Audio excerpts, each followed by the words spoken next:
A day after signing Orlando Brown Jr., the Cincinnati Bengals find out that former left tackle Jonah Williams wants out now, asked to be traded. Where could he go? Why is he asking to be traded? Are the Indianapolis Colts tipping their hand at their plan at quarterback, signing Gardner Minshew? More quarterback movement around the NFL as well. Coming up on today's Peacock and Williamson.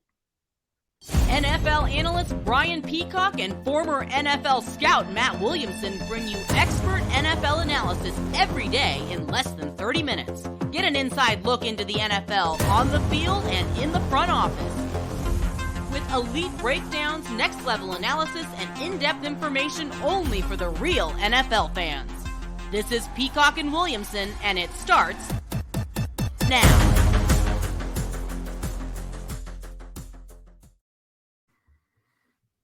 Welcome to the Peacock and Williamson NFL Show. Brian Peacock alongside Matt Williamson at BD Peacock at Williamson NFL. Thanks everybody for making us your first listen here on the Locked On Podcast Network, your team every day. Today's episode of P&W is brought to you by the all-new, all-electric 2023 Nissan Ariya. The Nissan Ariya, the EV for people who love to drive. Learn more at nissanusa.com. We've got some backup quarterback news, Matt. A lot of teams filling out their roster at quarterback and getting that position set with their starters and with their backups.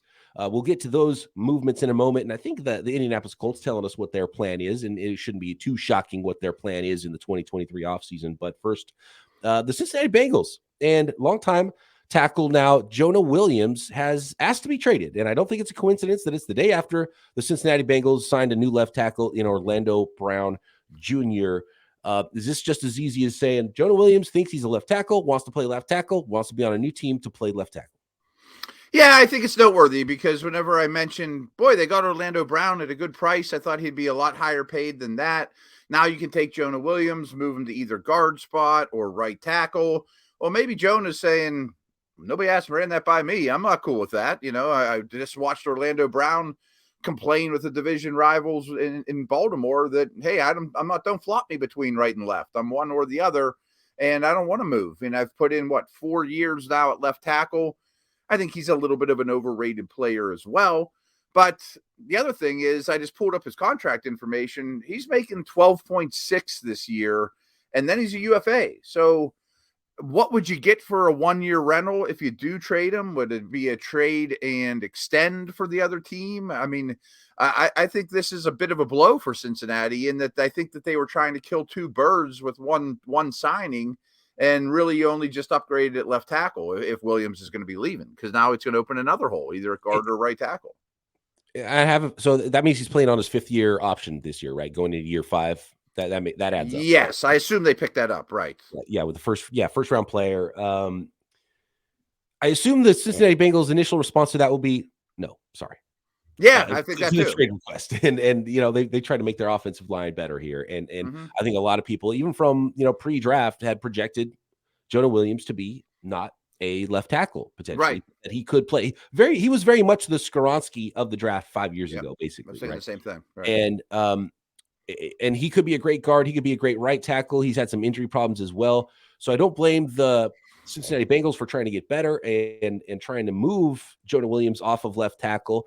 And like you said, killing two birds with one stone. It looked like their offensive line was going to shape up to be a lot better. And I can understand where Jonah Williams might be coming from, but I don't think that it'll be that easy for the Cincinnati Bengals to say, cool, because I don't know how much better they can get at that spot after trading him.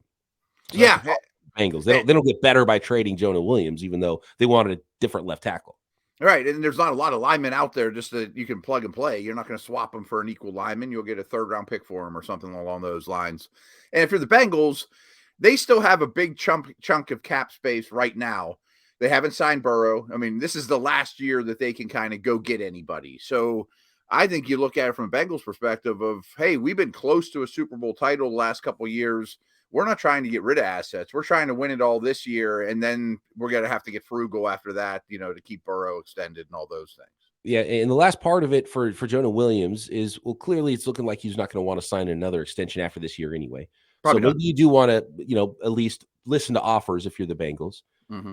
But a team that comes calling, how many teams out there are going to say, oh, we're going to extend you or we're going to trade for you on a 1-year, $12 million deal to have you play left tackle for us. Because most of those teams might say, oh, we also want you at left guard or right tackle. Yeah, I'm sure. Which I'm glad you brought up Skoronski, because I find this funny every year around this time is you look at Williams coming out, Skoronski coming out, Isaiah Wynn's another free agent. He's a little on the short side. And every scouting report says not a prototypical left tackle, probably needs a kick into guard. And then they stay at left tackle for 4 years because there's not 32 that fit the mold. You know, you got to play somebody at left tackle. And yeah, maybe Skoronski, Williams, Wynn, Zach Martin, whoever would be better at guard. But then I got to put somebody at left tackle who's really, they can't move his feet, you know? Right. I didn't expect to get off on this tangent. Right. Same way, because you see those scouting reports and you're like, well, this guy might have to play guard, but he's got the length. And it's like, well, if you're going to have a bad pass blocker because he's got bad feet, but he's got long arms, why not put a guy who might be a good guard that's a better run blocker, that's still a bad pass blocker, but it's a better offensive lineman with short arms at tackle? Because you're going to get the same results, better results with the short arm guy. So who cares how long his arms are if he can't pass protect anyway? There aren't that many Orlando Paces out there. I mean, really, there's like 20 left tackles on the planet, or maybe there's 50 offensive tackles on the planet that you're capable. You know, you're comfortable putting out there Sunday at 1:00 Eastern and blocking the Bosa brothers or whomever, and at least having a chance against them. So is it a good idea just because he's 6'7" with long arms to throw him out a tackle against the Bosa brothers if he's stiff as a board and can't move? You know, I'd rather have that's like the Kelvin Beachums of the world. He's 6'4".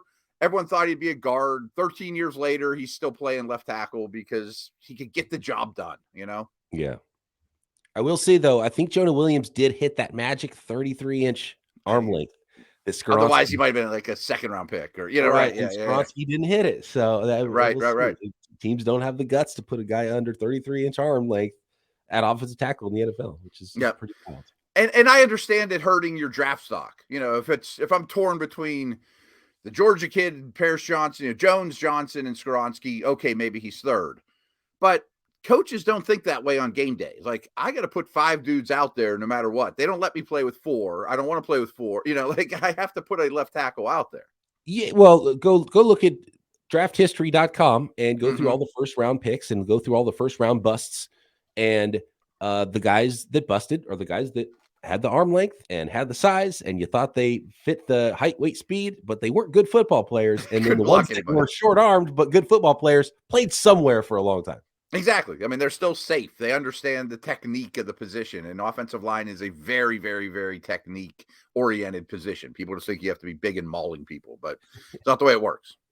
So, yeah, interesting situation here with the Bengals, and we'll see if this becomes a standoff or if this is just an immediate reaction and they cooler heads prevail.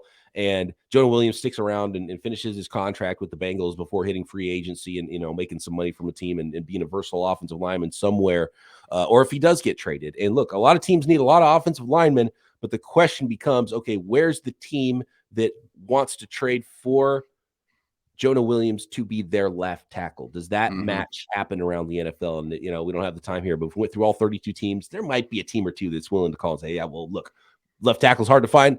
Ours is garbage, so please give us a Jonah Williams at left tackle, and we'll gladly take that for a third-round pick and maybe even extend him and keep him here for a while. But, more than likely, the suitors would also be teams that want to put him at left guard or right tackle. Yeah, exactly. I think that'll be the sticking point is, first of all, Cleveland, Cincy, as we talked about earlier, do they want to get rid of him? I think they would rather keep him and win, and send him on his way after the year, get a comp pick in return when he signs a big contract a year from now. And if you're the other team, that is going to kick the tires, like we have 32 fan bases listening right now. I bet 25 of them are like, I could use him. My team could use that guy. He's not bad. Of course he could play somewhere on 25 lines out there, but that costs you a third-round pick, a chunk of money. And do I want to extend him? I don't know, Real quick, I'll throw one more name out here to wrap up this conversation. The Chicago Bears have done a lot. I thought about them too. We're going to have to go back through the Bears and go through all of their moves. But two things they haven't done that surprises me a little bit. They've done a lot of work. They're a better football team. Offense, defensive line. I thought they would spend more than it. And they have plenty of cap space to fit someone like Jonah Williams under a 1-year deal or a long-term deal, and probably could look at him and say he's an upgrade at many of the spots still on the offensive line.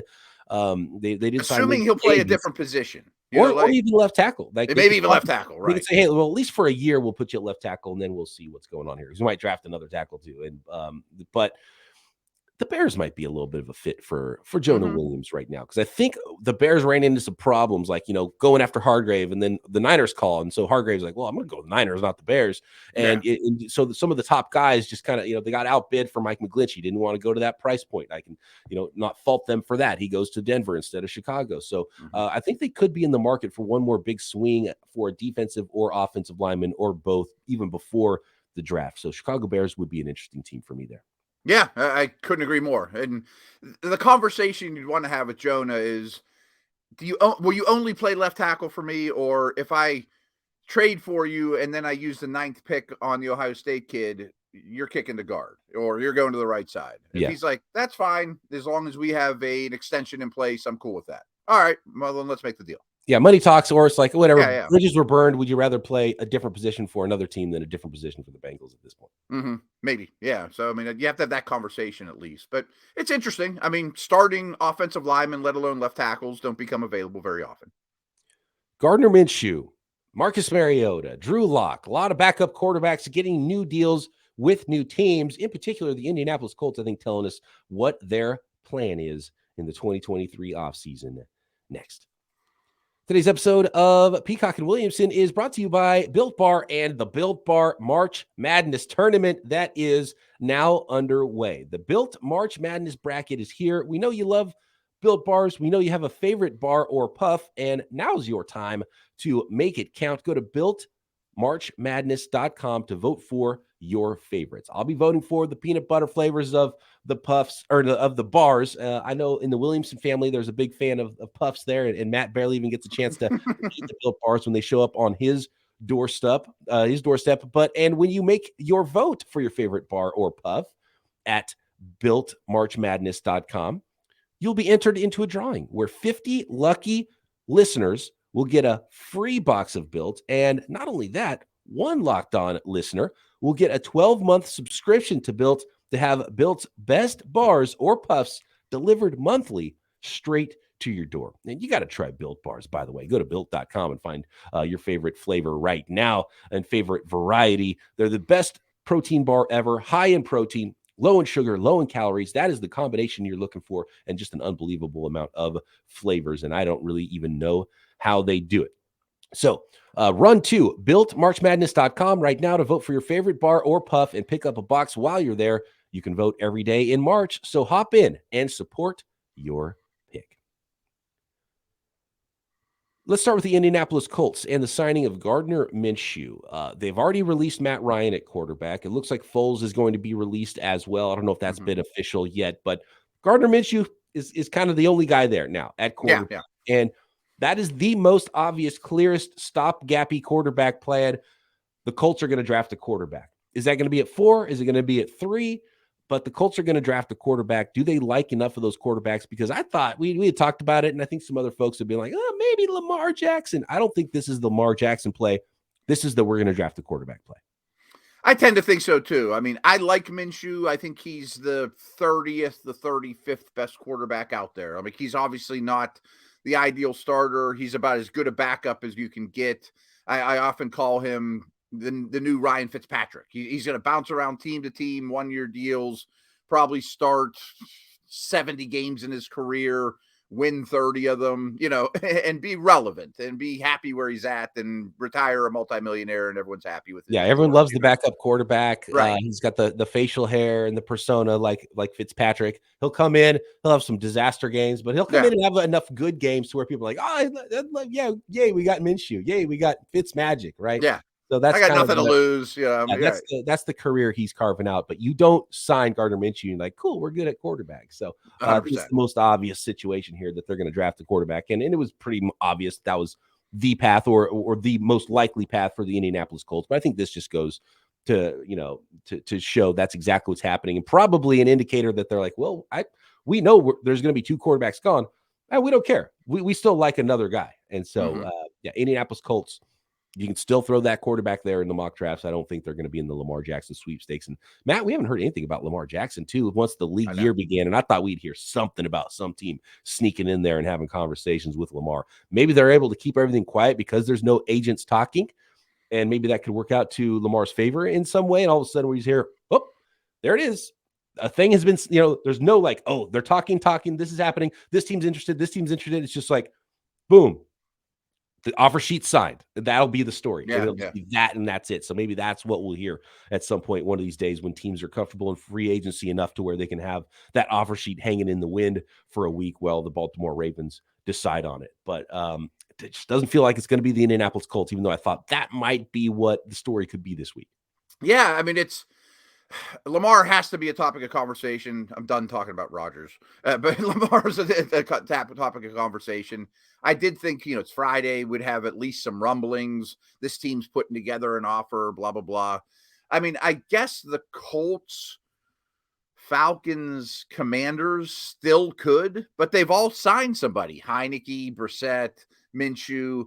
None of those are big enough to say, boy, I don't want Lamar anymore. But with the Colts picking that high, I'm with you. I think they've decided we're not going to get Stroud. We're not going to get Young, but we're happy with what we get, and we'll take one of the other two and be happy, whether that means trying to move to 3 or not.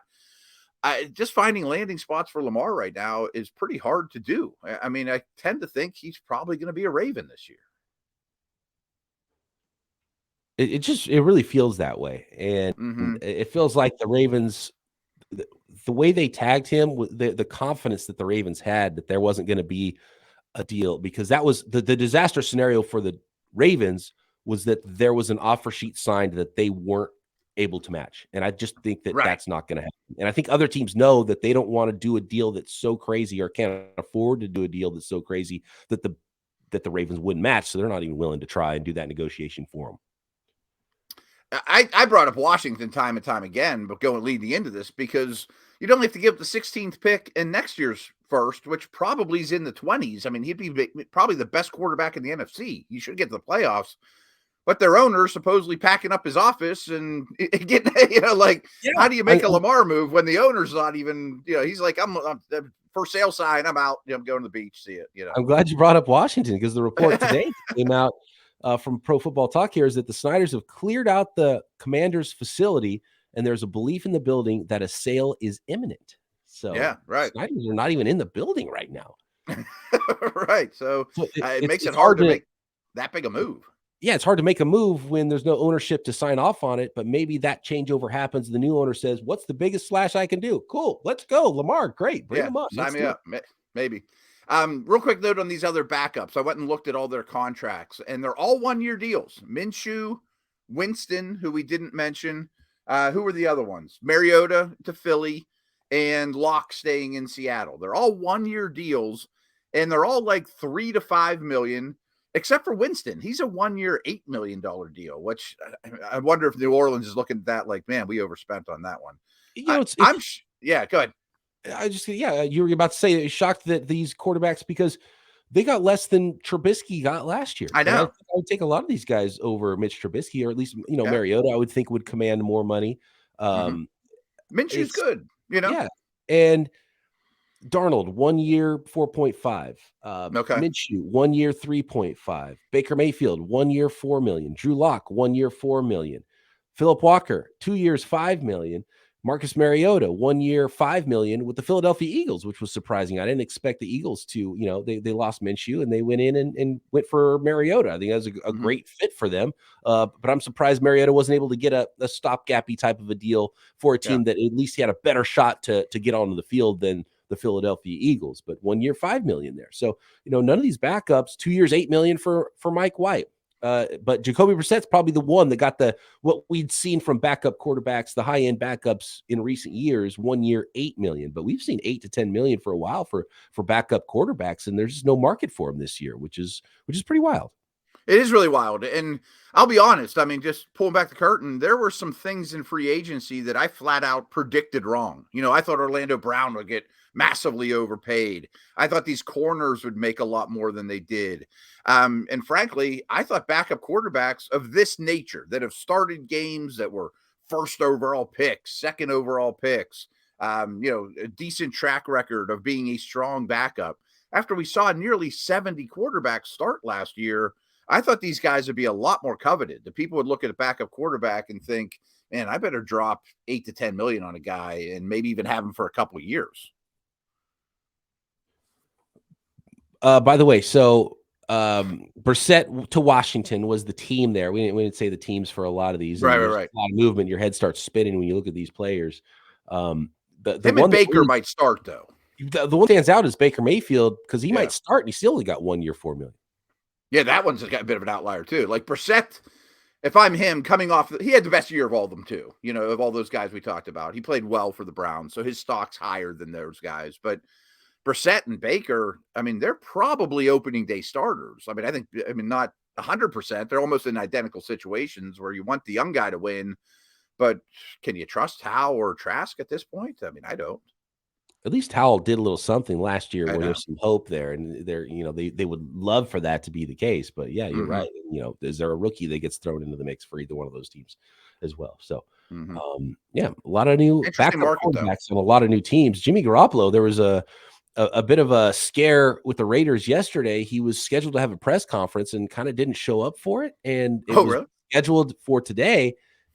There was rumors that maybe he failed a physical. Nobody really knew what was going on there, but it's been rescheduled for today. So we'll see if he does actually get announced as the quarterback. And I guess maybe they were hammering out some details of the contract, maybe because, these Monday deals, this is the tampering period. They couldn't be signed until the new league year. So they're agreed upon, but unless there's ink to paper, and we've seen in the past where teams change or players change their mind, end up on different teams than what was agreed upon during the tampering period. So we'll see. Maybe there was just a little extra that needed to happen here with Jimmy Garoppolo. Maybe he looked at Derek Carr's contract and was like, get me a little closer there.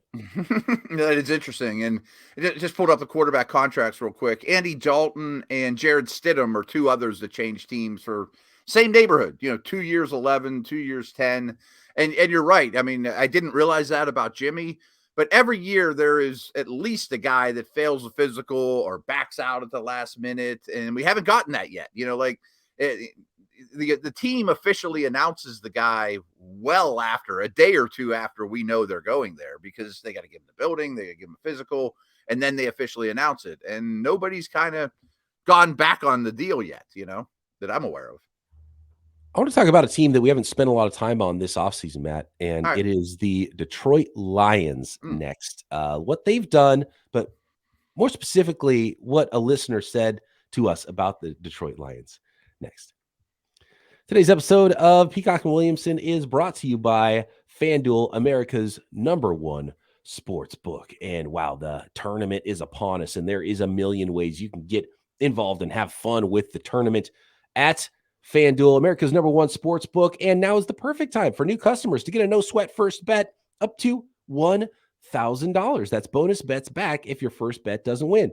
Just download the FanDuel Sportsbook app. It's safe, secure, super easy to use. Love the website, love the interface, love the app.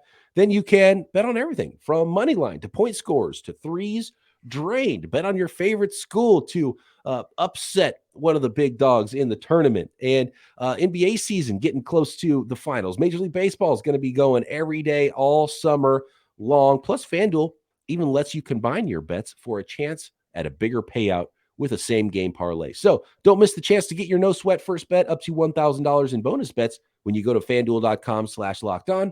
That's FanDuel.com/lockedon to learn more. Make every moment more with FanDuel, an official sports betting partner of the NFL and the NBA.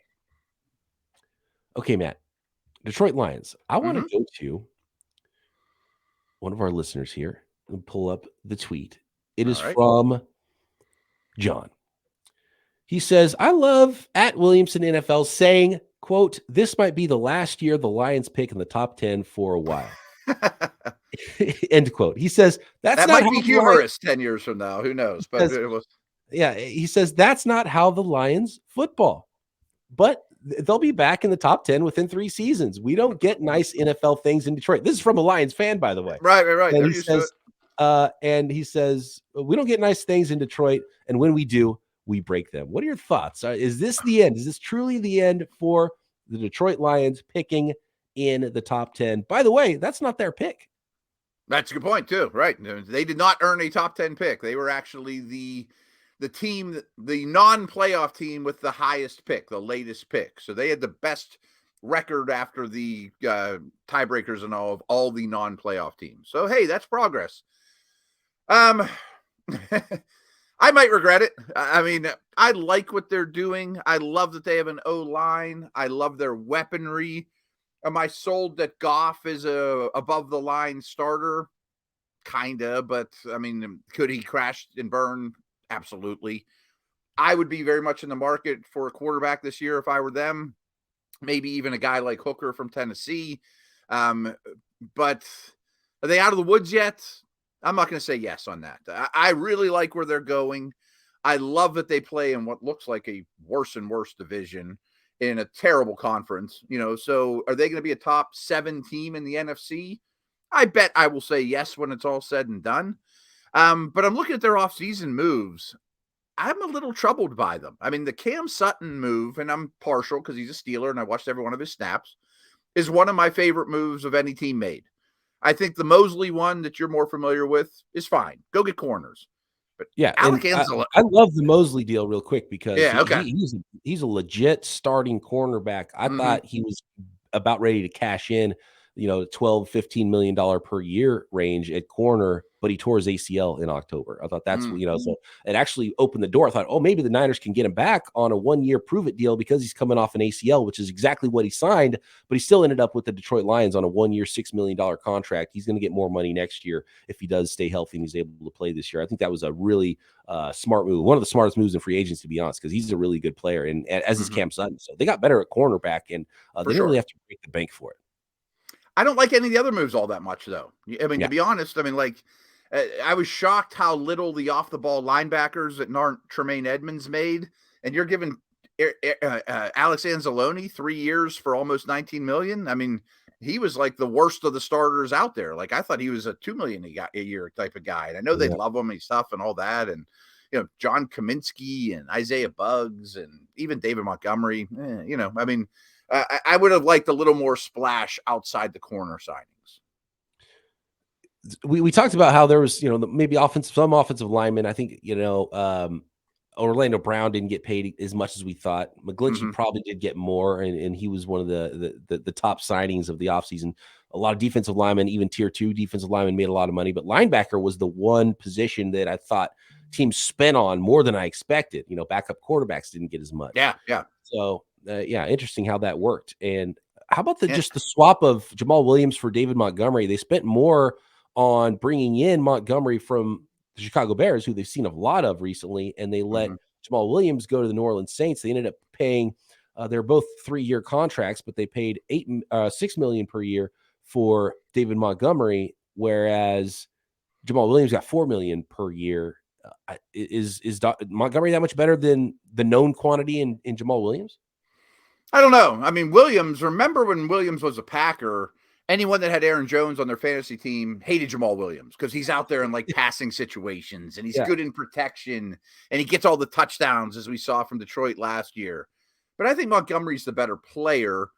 But I know your thoughts on it are just give me the cheaper running back. I mean, and in this case, I would be 100% on board with just give me the cheaper running back. They're in the same tier. I'm going to block for them well. My passing game is going to keep people out of the box. So I really don't care who the ball carrier is, but I'd rather play against Williams than Montgomery. And side note, we kind of talked about it a minute ago. I find it so funny that the league, like yesterday was running back day. Today was backup quarterback day. These things, when there's 5 guys out there, they all sign the same day. Miles Sanders goes to Carolina, Montgomery, Williams. Yesterday was running back day. It's just funny to me that these things come in waves. You don't want to be the first guy to sign, and then the dam breaks open.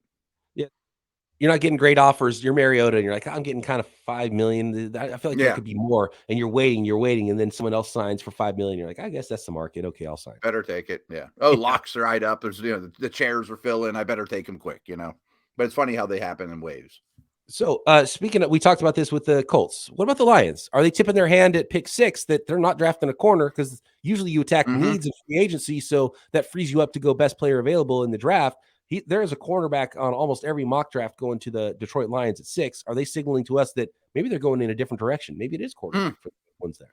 Yeah, I'm due to do another mock draft over the weekend, and I've always put Christian Gonzalez to the Lions. I'm not now. I mean, I probably will put best edge rusher, maybe something along those lines, and there's several to pick from at that spot. Again, if I'm them, though, I don't love Will Levis, but if Levis is there or Richardson is there, I think I grab them. I want to just to finish this up. We talked a little bit about running backs and who got better and how that works for the Detroit Lions. What about their division rival, the Chicago Bears, who they stole David Montgomery from? They have Khalil Herbert there in Chicago, but they signed 2 running backs. Deontay Foreman on a 1-year, $3 million deal for how well he played in Carolina. I feel like that was one of the better running back deals on the market. And then Travis Homer, who does more work as a sort of a third down style of a back, 2-year, $4.5 million contract from the Seattle Seahawks to the Chicago Bears. How do you see that backfield now? Do you think Khalil Herbert owns that backfield, or is this just going to be a straight up committee? I think Homer's a clear 3/passing down guy. I'm a big Herbert fan. I think he's, an asset in fantasy. I think he's a quality back. He's the epitome of your, thoughts of don't go heavy on running backs in the draft because you can get Herbert in the 4th or 5th round and be quite happy with him. 6, was that what it was? Yeah. And he's been a really good back for them. I would think he beats out Foreman, but I continually, sell Foreman short. Coaches love him. He runs hard. He's aggressive, a mutter in that, nasty Chicago weather. I would think Herbert still is the one. Foreman maybe gets 40% of the touches, something like that. As the NFL turns, there's so much more coming this offseason. We could feel it bubbling. We'll find out what's going on with Aaron Rodgers. We'll find out what's happening.